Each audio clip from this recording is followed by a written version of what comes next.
What's up, ladies and gentlemen? How are you today? Today I'm going to discuss an important video about love marriage and arranged marriage, because most of my clients and my followers have been requesting me for a long time to put some information about uh, love marriage and arranged marriage and all those doshas in the kundli regarding that. So I just thought to make a video today. Let's start with the first question which one of my followers have asked me. See what he asked me here. He's asking, love marriage or arranged marriage, which one is better? Well, I would like to say, according to astrology, both love marriage and arranged marriage are the same thing, as long as you're understanding each other, you have a good compatibility in your planets, and you understand your nature of your spouse. This marriage lasts longer. Now, the main thing is he's asking is which one is better according to astrology. Well, I would say yet both are good, but if we consider a certain pattern of getting married, like a Kundli Milan, Ashtkut Milan, this helps a lot to make your happy married life. Right? Now let's go to the next question. He's asking, one of other followers is saying that too many people are married and some are happy and some are not happy. Why? Well, that's a good question.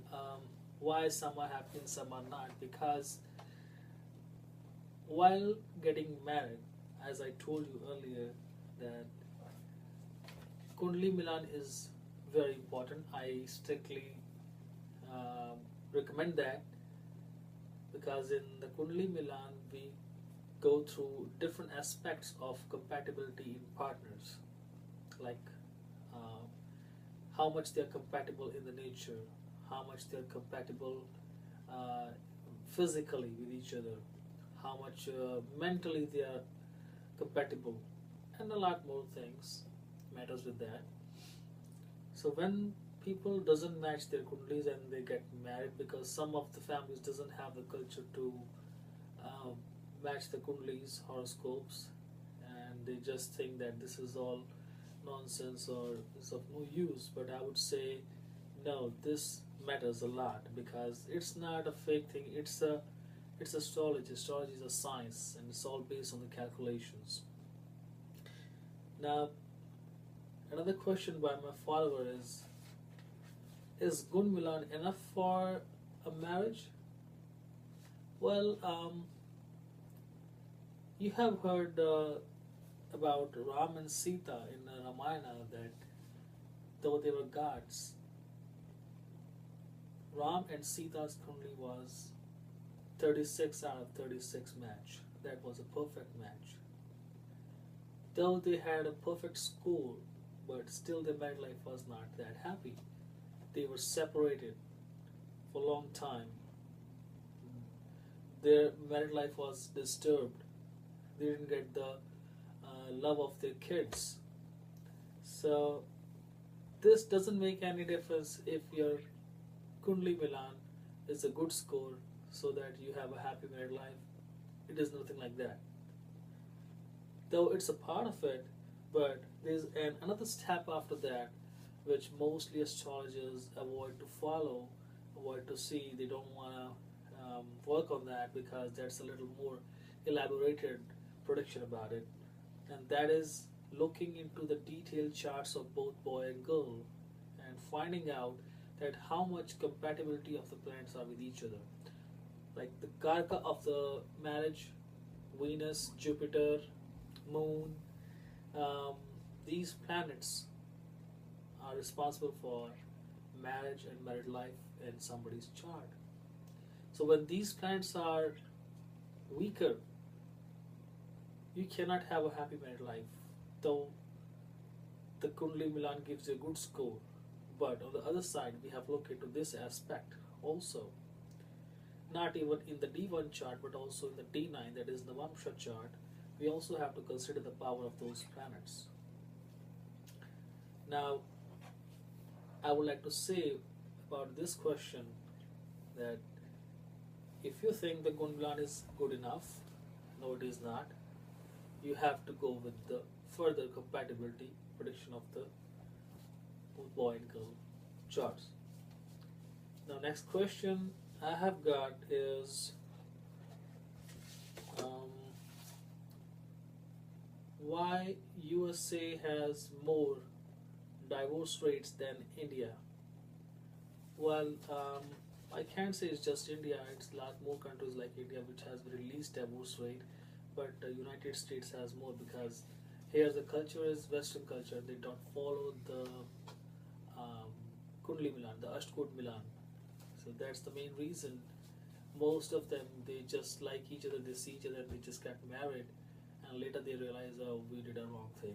We were not made for each other because they don't have a trend like that. Well, I'm not against their religion and their policies, but I would like to say if they start following this, the divorce rate will come down. In USA, it is like more than 50% divorce rate. In India, it is less than 20%. That's why, because we all follow this pathway of marriage. And the next question is Kundli dosha in marriage. What is that? And why does it happen? Now, Kundli dosh in a chart means if I'm talking about marriage at this time, but Kundli doshas are of different kinds and in different aspects.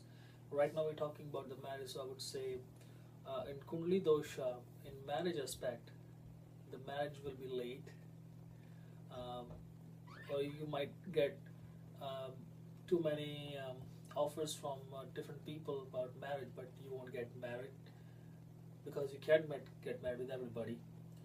And this Kundli dosha also creates a problem.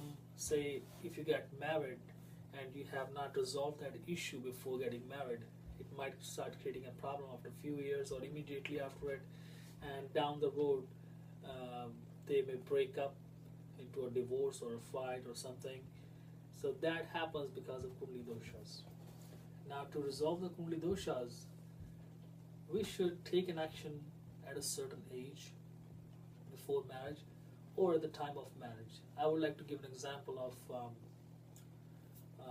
like debilitated Venus in the chart in the 7th house, and also some bad aspect of any planet on it would either delay the marriage, or if somebody gets married, then after marriage he or she will not be happy anymore because of the weaker Venus, debilitated Venus, and again the aspect of that bad planet on it will create a lot of problems in their married life.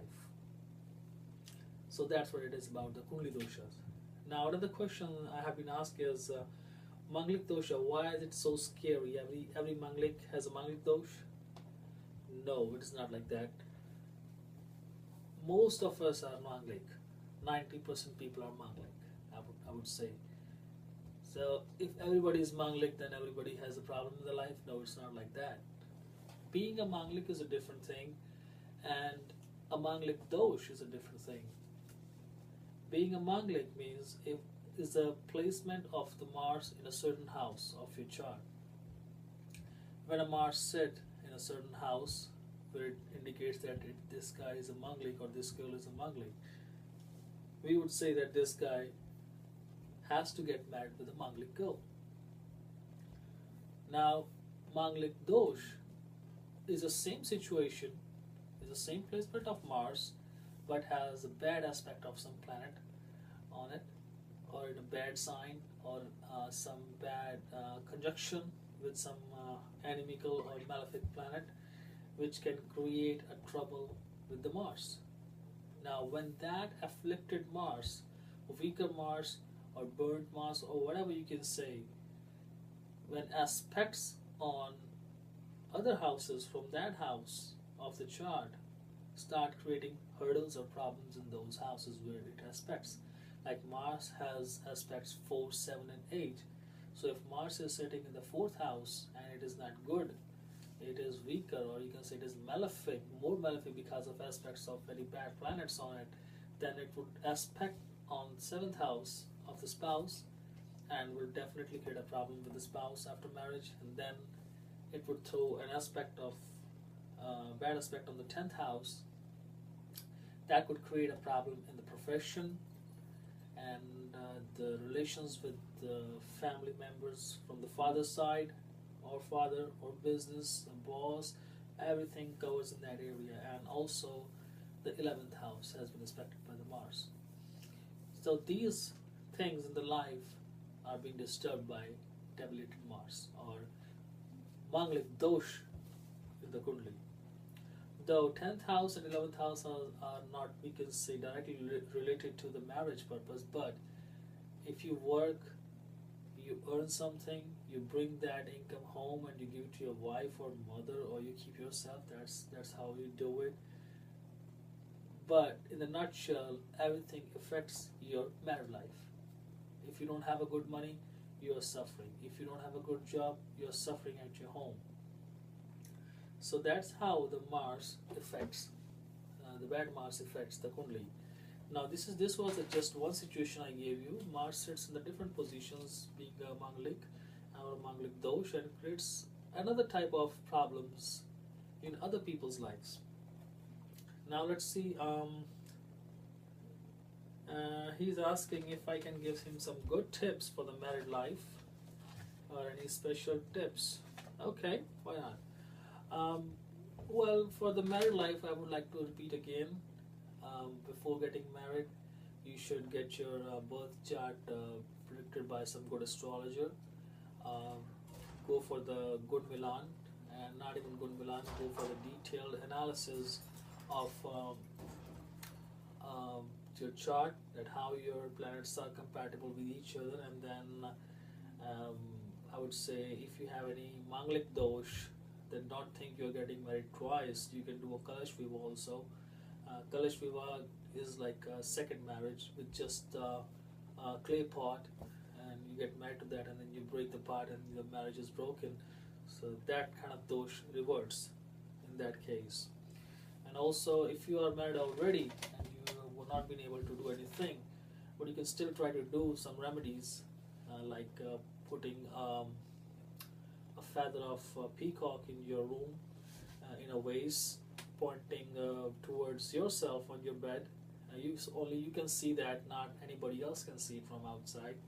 You can have a statue of a figurine of two lovebirds pointing each other.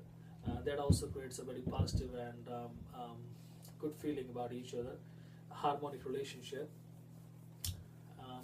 Well, before completing this video, I would like to say, and there's nothing like impossible in the life. If you are done with the married life and you say you are not happy, try to adjust with each other, because sometimes the remedies doesn't work. Adjustment, mutual understanding helps each other. So that's all for today, and I would like to say bye-bye to you guys for now, and I'll see you later with more videos and more information on that. Till then, goodbye and have a good day. Bye.